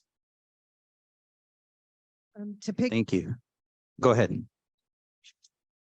To piggyback on that question, we have graduated 52 BSN RN students in May, and we have 100% pass rate. They all passed. Bravo. Our question, which is wonderful, but we're very skeptical, okay, in the same point, because what we're getting for feedback from these students that were high achieving students, the ones that were at the top of their game that are willing to give us feedback, is it was the easiest test they ever took, which makes me a little nervous. And at the same point, our standards too high because and this is going to come from our administration down the pike, because our retention rate is low, but we have 100% pass rate on the NCLEX. So what is the expectation with that? Yeah, it's a great question. And, you remember I brought in the crouching person meme, right? Because I think that was initially a reaction a lot of folks had is, can this even be right? And being perfectly candid, when the data was shared with me, my first question back to the team was, is there a typo here? Right? Because the jump was pretty big. So one of the things I'll emphasize is 70% roughly is classic NCLEX, right? It's the same items, that would have been on the NCLEX all along. So there's kind of 70% of the test that's constant, right? That there's no change involved at all. The passing standard stayed the same as well, right? So the cheese pizza is still the cheese pizza. Now, if we look at the toppings, I will say going in, a lot of people assumed, right, that the case studies were harder than ordinary NCLEX, right? There was definitely some anxiety around those. And what we've found, right, what we've heard from people, definitely anecdotally, is that they actually enjoyed those more than expected, liked them better than the rest of the test, et cetera, did fairly well. Keep in mind, of course, partial credit was used, meaning you don't have to be perfect on those to get points, right? If you can do pretty well, you're going to get some points to reflect that. But yeah, 70% of the test essentially stayed exactly the same. And the 30% that's added, I don't think anybody looks at and says, oh, that's super duper easy. So it's interesting to hear folks say this was the easiest test I ever took or something like that, because it may speak to a level of preparation, but 70% of it would have been the same as the test that had a rather low pass rate, just 6 months or a year ago. And the other 30%, I think, at least on the surface, doesn't look particularly easy to most people. So yeah, I'm hoping as we publish some information, folks will learn a little bit more. I'll just say that, yeah, when I first saw the numbers, I thought, wow, is this really right? But I can definitely say they've been double checked, triple checked, and even quadruple checked. So I don't have any worry there, but in terms of the interpretation, that's something where I think folks that are better at this than me are working on their publication. So hopefully we'll see that soon. And just an exciting part of this whole clinical judgment world. Yes, congratulations on your 100% pass rate. That's amazing. But you mentioned retention. The exciting thing about this new clinical judgment paradigm, and Karen and I have been teaching this for many, many years. Dr. Wangren has been teaching this for many years. When you teach to this clinical judgment paradigm, you're going to improve retention as well. This clinical judgment paradigm, there is so much steeped in it in the student that needs extra help, the average student, the ELL student, the ESL student.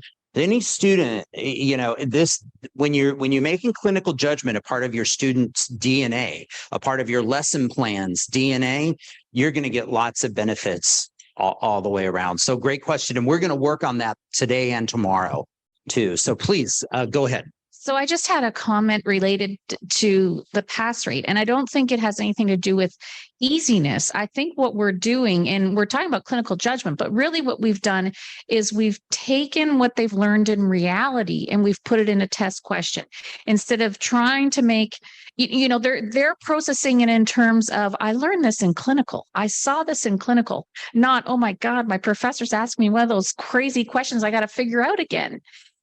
So I don't think it's ease. I think that they're able to make that connection and transition from clinical into that test setting. So you're doing a great job. We all are. And that's also because we're changing our thinking as educators. Thank you.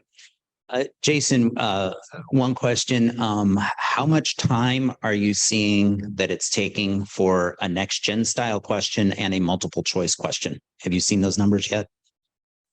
Yeah. So we keep data item by item, right? And one of the things I'll emphasize is that there's a lot of variance as we time the items, so to speak. And what do I mean by that? Let's forget about next generation NCLEX for a second, and let's just pretend we're talking about multiple choice in the old days. You know, multiple choice 10 years ago, we might say on average 45 seconds or so, but we would have some multiple choice items that were taken 20 seconds and other multiple choice questions that were taken 80 seconds, right? So a lot of variance. So when we say average 45, well, some take much longer than others, right?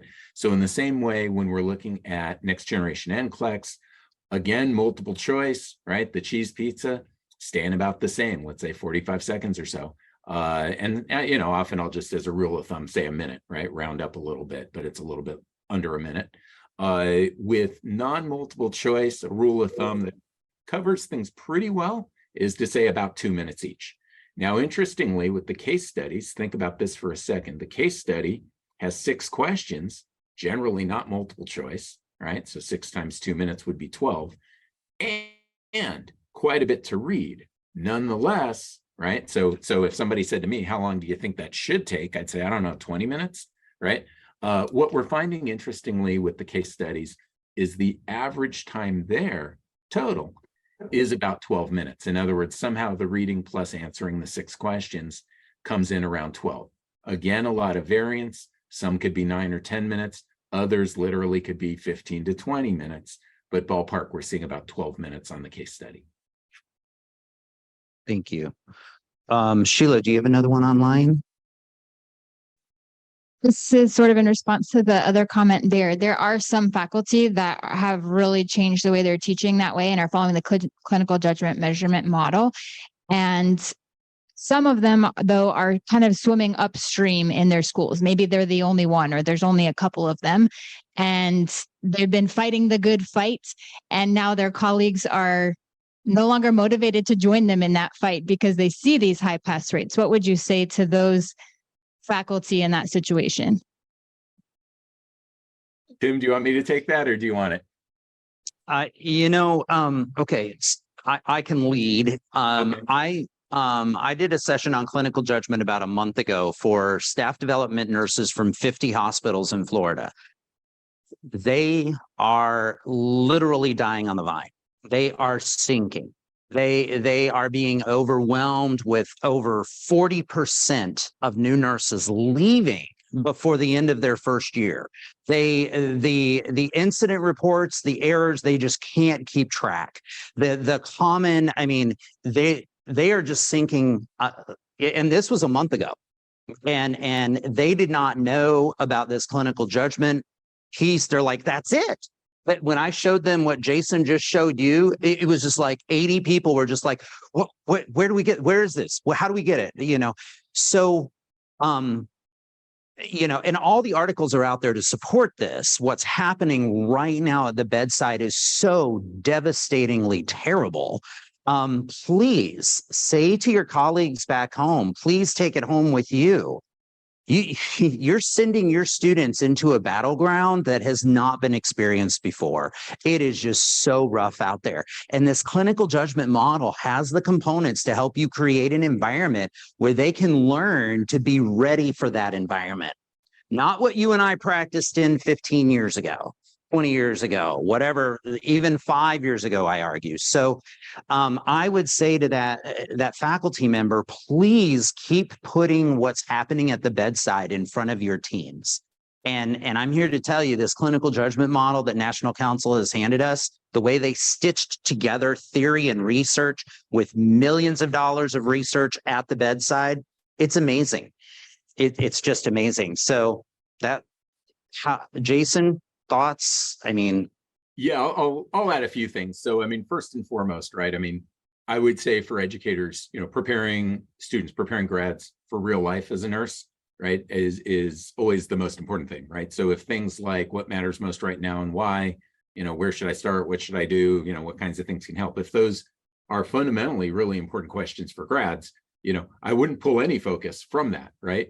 Now it is true they're also on the NCLEX now, and maybe somebody says, well, the NCLEX looks kind of easy, so I don't need to worry. But no, you do need to worry because those are still vital for real life. But I'll also attack the premise a little bit in a couple of ways. So let's take RN. We have 94% pass rate, first time US educated. What you know this, but I'll say it anyways. That doesn't mean go to every single school and it's 94, right? More typically, it's kind of like what we heard. Well, there's 100, here's some 98s and 99s, but also out there, right? What brings it down to 94 is that there are also some 72s and some 78s and things like that, right? And so the pass rate isn't uniform across the board. So there are definitely schools that aren't sharing in the riches, so to speak. And I would say there, more preparation, more adjustment is the right formula rather than less. But even for the ones doing well, and again, I don't want to speculate on the work the team is doing and the publication they're working on in terms of how they see some of the factors behind the pass rate increase. But definitely one of the things we talk about internally is how much effort schools and faculty have made to be ready for these changes. And also even on the part of, publishers or professional development, right? It kind of took a village to get the world ready for this exam. It took a lot of prep.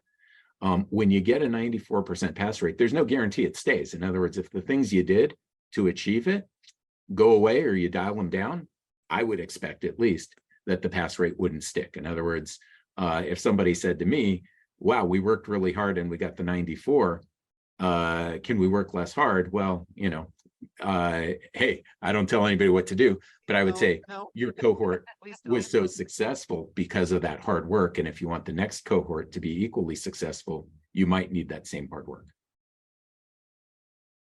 Oh, go ahead, right here. Okay. I've been in academia long enough, as I'm sure some of us have been here, that when we first started teaching, we used to tell students, NCLEX is perfect world. You have unlimited resources available for you. Everything is perfect. But then when students would get to clinical and practice, they would find out that's not the reality. And so we're finding that more students are saying it makes more sense that tests match what they're seeing in practice. I guess my question part of that, we have several brand new faculty that have joined us that are coming from practice, not academia. And so they're struggling with, how do I help students learn this? How do I teach that? So, NurseThink has a great product and we partnered with them, but how do we help the novice faculty learn the importance of the clinical judgment model and how to teach students to think like a nurse, to think that through, to help get that through there? Tim, are you okay if I give that one to you?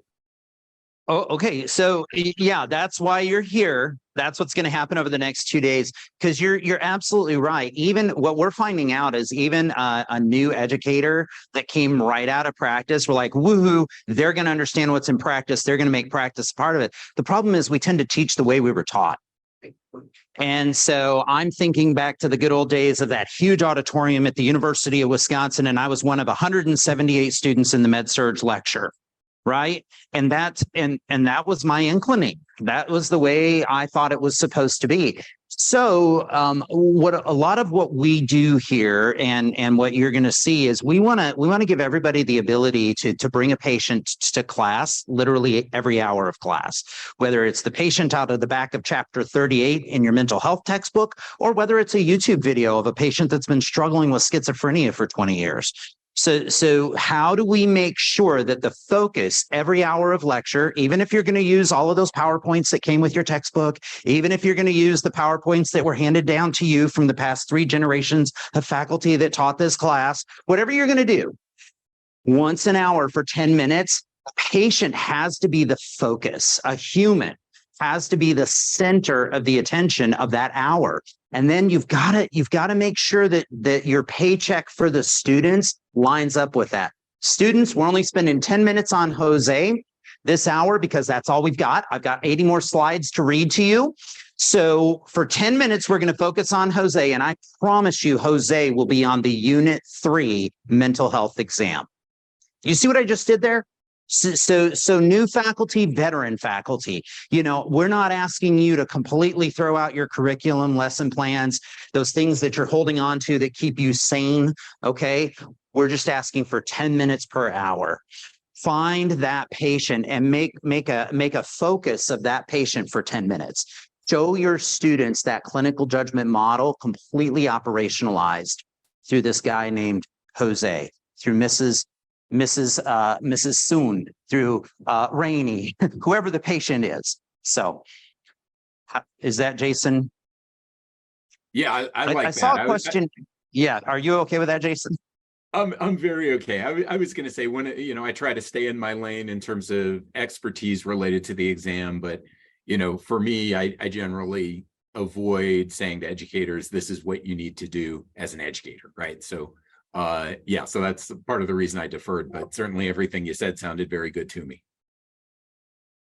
Thank you. Jason, we're getting some questions on bias.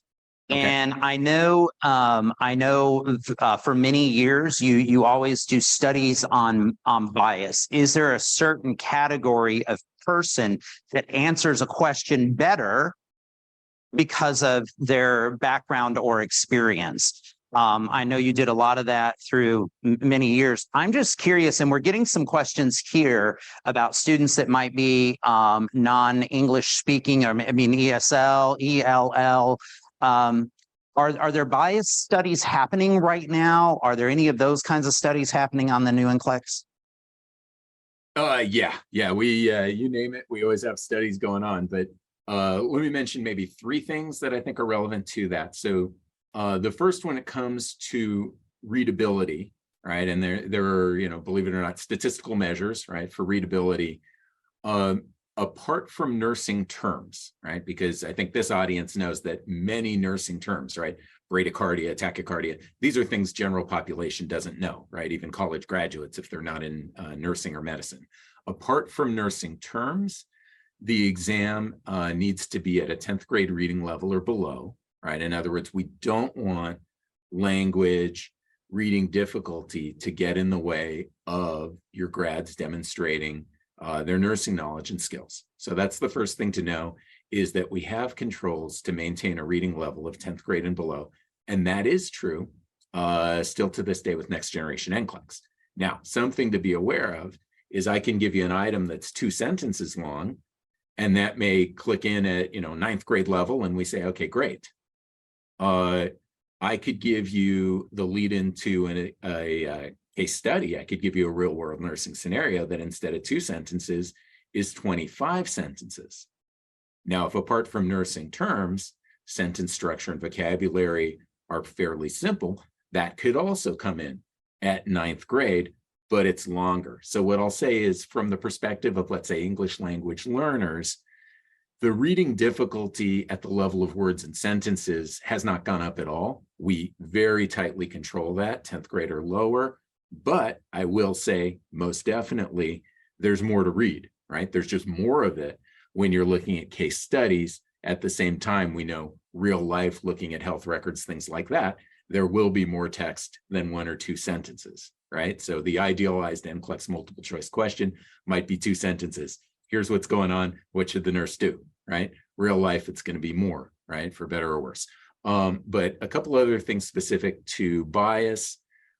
We do 2 things with every item. So before any item goes on the test, even as an experimental item, even as an item that doesn't count, before it goes on the test, we convene what we call a sensitivity panel.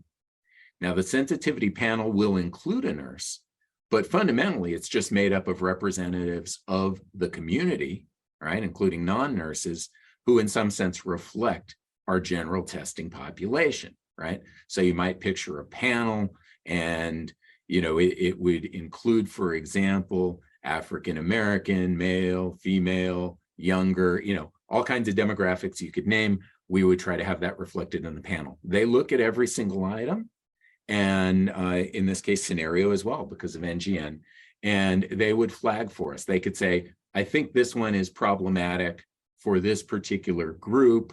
because, right, culturally, they might not have this similar experience, something like that, right? So the sensitivity panel involves community members, essentially with an eye on all the populations who take our exam, pointing out to us in advance things that we need to change, fix, get rid of, et cetera.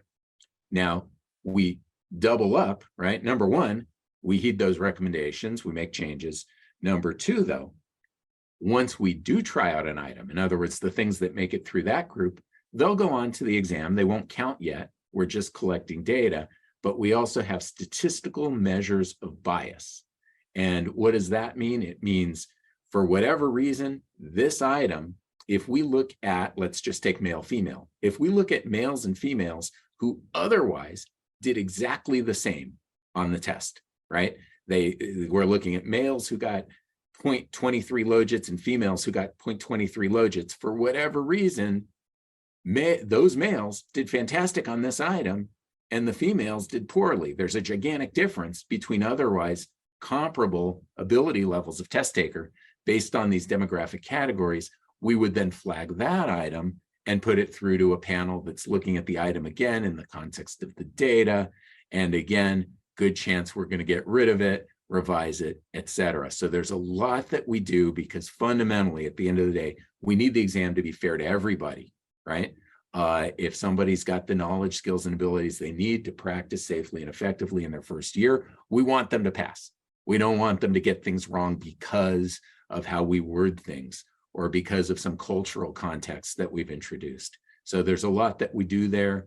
Those of you that read In Focus, it might feel a bit old now, but I think it was a early 2021 issue of In Focus. We really focused on sensitivity and bias and the controls that we put in with the exam. So I can try to find that and put a link in the chat. But yeah, we always have our eye on that because the test has to be fair to everybody. Thank you, Jason. Question here with Danielle. Go right ahead. My question is regarding partial scoring. So you've mentioned select all that apply, and I believe matrix are also scored that way. Are there any other item types like drag and drop or any of those that are also scored with the partial scoring? Yeah, I would. The simple answer is almost everything is moving to partial credit scoring, right? So think about, yeah, let's see. Yeah, everything you named. Exceptions would be multiple choice. It's still just going to be right or wrong, and that probably makes sense to everybody. And also fill in the blank calculation, right? Let's say the answer is 29.3, right? One could imagine that we would assign partial credit to 29 or maybe 29.6, right? Something close. We might say, oh, let's give it partial credit. But that item type has not moved to partial credit. But if you exclude fill in the blank calculation and multiple choice, and obviously multiple choice is a sizable chunk of this test. It's not like, you know, a tiny number of items, but if you exclude multiple choice, which is kind of a lot, fill in the blank calculations, what's left? Yeah, essentially everything going to partial credit scoring. Okay, we can do 3 more questions. So Dr. Hendricks. So first, thank you for all of your good work and the lots of notice that we've gotten as this rolled out. That was very appreciated.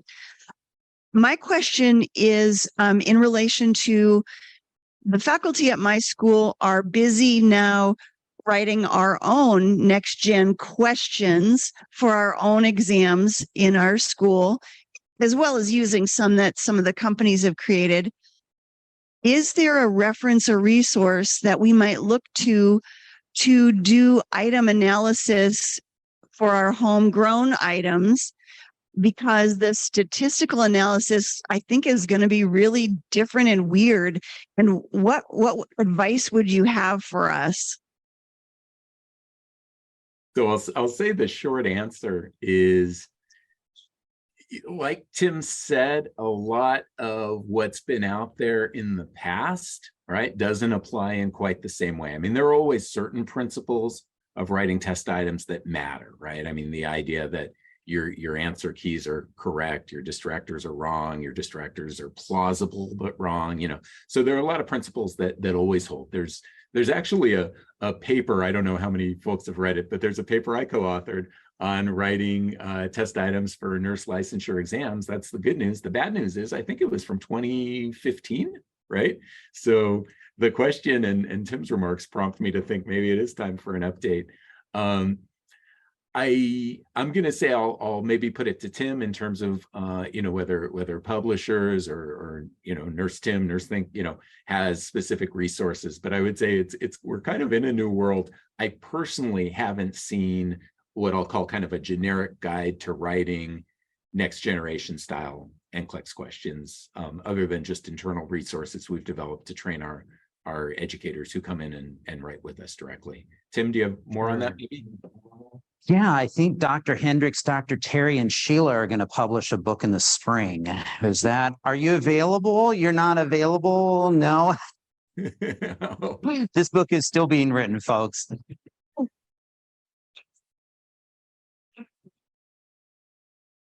There you go. There you go. All right, Dr. Terry, please. Oh, hi. So I think one of the things that I often that we discuss with our colleagues, because we just kind of talk about the next gen and the questions. Oh my gosh. Okay. So when you do case studies and we have bow tie questions, we love those questions and we have been incorporating them, and the students actually really love them too, because they're getting so much more background, so much and more information than these rapid fire, what is this and what is this, right? So they have more context. But my question, because I just remember throughout my whole career, throughout my education, which was a really long time ago, they did always say we don't do medical diagnosis. So when I see the question, what is likely going on with this patient, I feel curious if they have enough experience and context and background to answer those questions, because they seem to be, and they're getting them right. I'm super excited about that. But I mean, for the NCLEX, and what is that? Does that really show us what they know? I mean, do you know what I'm saying? I just feel is it a fair question? Because even as a nurse, I got better when I said, oh, this is going on with this patient. Let me get the suction. Let me get the chest tube tray. Let me get, and so these things kind of came with experience. So are we really asking them to diagnose, or are we trying to teach them to get prepared for their patient? Yeah, it's a great question.